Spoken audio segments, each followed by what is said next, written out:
नमो नमः छात्रगण। मैं कांचन नारखेड़े प्रभात kids school Sanskrit शिक्षिका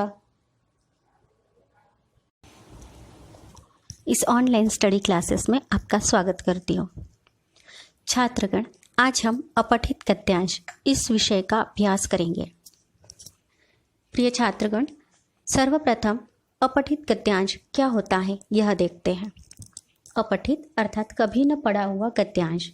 इसमें कथा, लेख, नाटक या किसी भी विषय पर गद्य हो, उसका अंश रूप परिच्छेद दिया हुआ होता है। इस अपठित गद्यांश पर आधारित प्रश्न पूछे जाते हैं, जिसके उत्तर हमें गद्यांश में से ही पढ़कर लिखने होते हैं। इसे ही अपठित गद्यांश कहते हैं। संस्कृत के पेपर में यह 10 अंकों के लिए दिया जाता है। इस अपठित गद्यांश के आधारे 4 उपप्रश्न हल करने होते हैं। प्रिय छात्रों, आपको यह 10 अंक पूरे मिल सकते हैं। अपठित का यह प्रश्न बहुत ही आसान होता है। बस आपको इस प्रश्न को हल करते हुए कुछ बातों का ध्यान रखना है। चलिए देखते हैं यह प्रश्न कैसे हल करें। सर्वप्रथम दिए गए गद्यांश को 2-3 बार ध्यान से पढ़ें।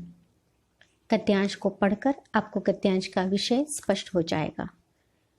गद्यांश पढ़ते हुए आपको गद्यांश में आए अव्यय तथा विभक्तियों पर ध्यान देना चाहिए, जिससे व्याकरण आधारित प्रश्न आप आसानी से हल कर सकें। किसी शब्द का अर्थ स्पष्ट न होने पर पूरे वाक्य को ध्यानपूर्वक पढ़कर ग्रहण करना चाहिए।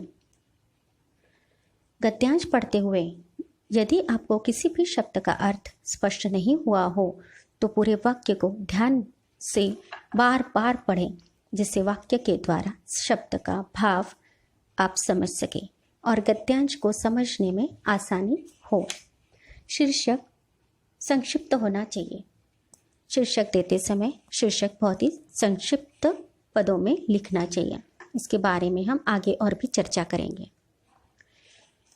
थोड़ी और महत्वपूर्ण बातें जो ध्यान देने योग्य हैं।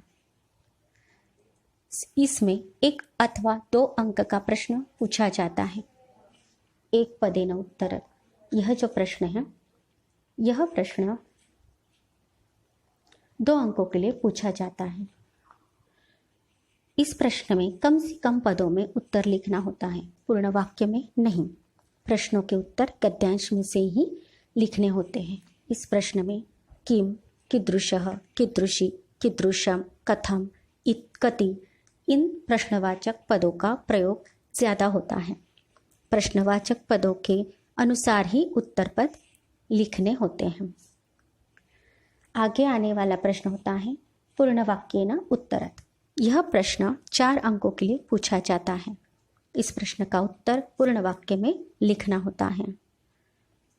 प्रिय छात्रों, गद्यांश को ध्यान से पढ़ने के बाद पूर्ण वाक्य के प्रश्नों को ध्यान से पढ़ें, उसका अर्थ जानने की कोशिश करें।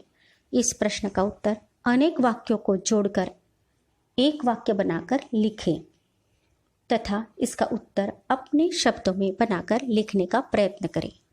प्रश्नों के अनुसार ही उत्तर लिखना अपेक्षित होता है। आगे आने वाला प्रश्न है भाषिक कार्य। यह प्रश्न 3 अंकों के लिए पूछा जाता है। इसमें भाषांतर्गत व्याकरण पूछा जाता है। इसमें मुख्यतः क्रिया, कर्ता, विशेषण, विशेष्य, सर्वनाम, पर्याय अर्थात समानार्थी पद, विपर्याय अर्थात विलोम पद, संधि, प्रत्यय, विभक्ति, धातु या लिंग आदि से संबंधित प्रश्न पूछे जाते हैं। अगला प्रश्न है शीर्षकम लिखत। यह प्रश्न 1 अंक के लिए पूछा जाता है। इस प्रश्न में गद्यांश आधारित योग्य शीर्षक देना होता है। शीर्षक देने के लिए सर्वप्रथम गद्यांश को ध्यान से पढ़ें तथा उसका विषय समझ लें और विषय के अनुसार संक्षिप्त में गद्यांश को शीर्षक दें। ध्यान रहे शीर्षक ज़्यादा लंबा ना हो। प्रिय छात्रगण, अब हम संस्कृत का एक अपठित गद्यांश लेते हैं और उसको हल करने की कोशिश करते हैं। देखिए, सबसे पहले हमें गद्यांश को पूरे तरीके से अच्छे से पढ़ना है। तो हम अभी गद्यांश को पढ़ते हैं। ये जनाः दृढप्रतिज्ञाः भवन्ति, तेषां कृते तेषां व्रतम् एव सर्वप्रमुखं भवति। संसारे ईदृशाः जनाः अभवन्, ये जीवनस्य अन्तिमे क्षणे अपि सत्यस्य आश्रयं न अत्यजन्, स्वात्मानः विपर्यये किञ्चित् कर्म अपि न अकुर्वन्। अनेकासु विपत्तिषु अपि नृपः हरिश्चन्द्रः सत्यस्याश्रयं न अत्यजत्। महाराणा प्रतापः आजीवनं वने वने अभ्रमत्। स्वभार्या बालौ च बुभुक्षया निष्प्राणमेव पश्यन्नपि सः तेषां वार्ता न अमन्यत्। महाराणा प्रतापस्य पत्नी पुत्रौ च तस्मै पराधीनं जीवनं जीवितुम् अकथयन्।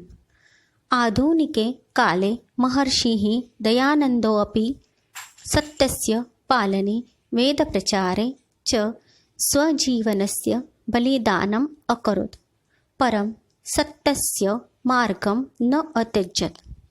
एवम् एव पुण्यभूमि भारते अनेके ईदृशाः महापुरुषाः अजायन्त, ये स्वजन्मना इमां भूमिं पवित्राम् अकुर्वन्।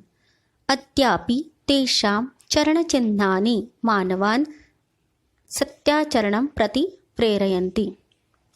देखिए छात्रोगण, हमने ये परिच्छेद पूर्ण पढ़ा।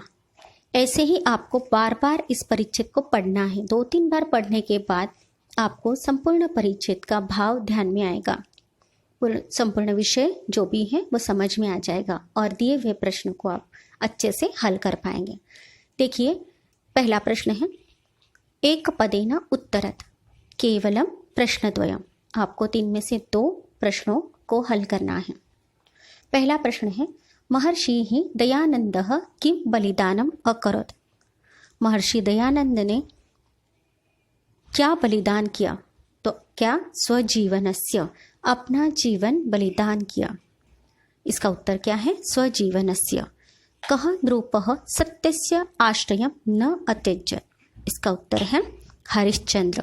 किसने सत्य का आश्रय का त्याग नहीं किया?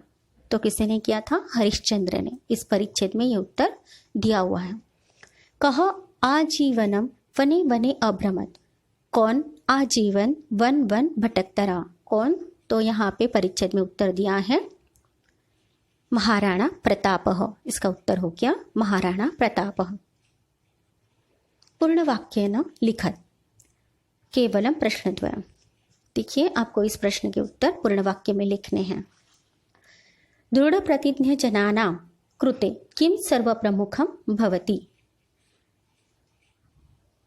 तो इसका उत्तर है दृढ़ प्रतिज्ञ जनानां कृते तेषां व्रतम एव सर्वप्रमुखम भवति। देखिए, इसका उत्तर यहाँ दिया हुआ है, परिच्छेद में ऊपर ही दिया हुआ है, आपको पढ़ना है और ढूंढना है।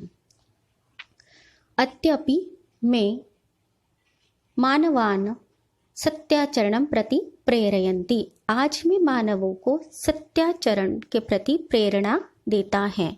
कौन प्रेरणा देता है? तो यहाँ पे उत्तर है इसका अद्यापि महापुरुषाणां चरण चिन्हानि मानवान् सत्याचरणं प्रति प्रेरयन्ति। परिच्छेद में उसका उत्तर दिया हुआ है। देखिए, सबसे अंतिम वाक्य में इसका उत्तर है। आगे बढ़ते हैं।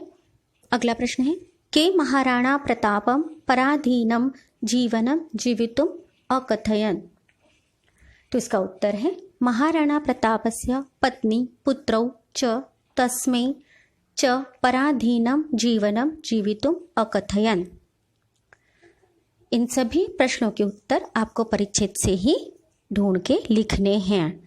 बस पूर्ण वाक्य न लिखत, इस प्रश्न के उत्तर आपको अनेकों शब्दों को, वाक्यों को एकत्रित करके योग्य तरीके से वाक्य बनाकर लिखने हैं।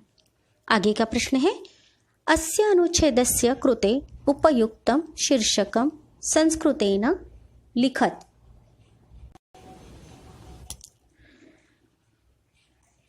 अब इस परिच्छेद के लिए हमें शीर्षक देना है। शीर्षक देने के लिए आपको ये परिच्छेद अच्छे से पढ़ना होगा, इसका विषय क्या है वो जानना होगा। हमने जो परिच्छेद पढ़ा है इसका विषय ज़्यादातर सत्य पर आधारित है, तो इसका शीर्षक हो सकता है सत्याचरणम, या दूसरा शीर्षक हो सकता है दृढ़ प्रतिज्ञा, और भी एक विषय हो सकता है महापुरुषाणाम व्रतम।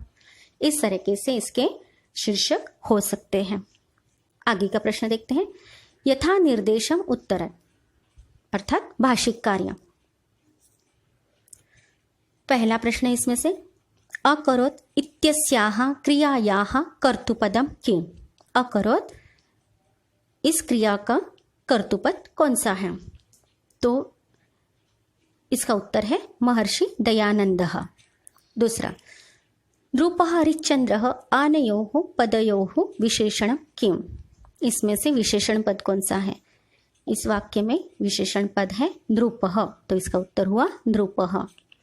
पत्नीम इत्यस्य पदस्य कः पर्याय अत्र आगतः। पत्नीम इस पद के लिए पर्याय शब्द कौन सा है, अर्थात समानार्थी पद कौन सा है? तो इसका उत्तर है ख, भार्याम। अगला प्रश्न है, अनुच्छेदे मिथ्यायाः पदस्य कः विपर्ययः आगतः। मिथ्यायाः इस पद का विपर्यय शब्द अर्थात विलोम पद आपको लिखना है, तो यहाँ पर उत्तर है सत्यस्य। मिथ्या अर्थात झूठ और सत्य अर्थात सत्य, तो ये उसका उत्तर हुआ। प्रिय छात्रों, हमने यहाँ पर परिच्छेद का एक उदाहरण देखा है, किस तरीके से इसको हल करना है वो भी देखा है। तो प्रिय छात्रों, आपसे अनुरोध है कि आप ऐसे ही कोई अन्य अपठित अवबोधन के अनेकों गद्यांश को ले और उसका अभ्यास करें, उसके प्रश्न हल करने की कोशिश करें। धन्यवाद।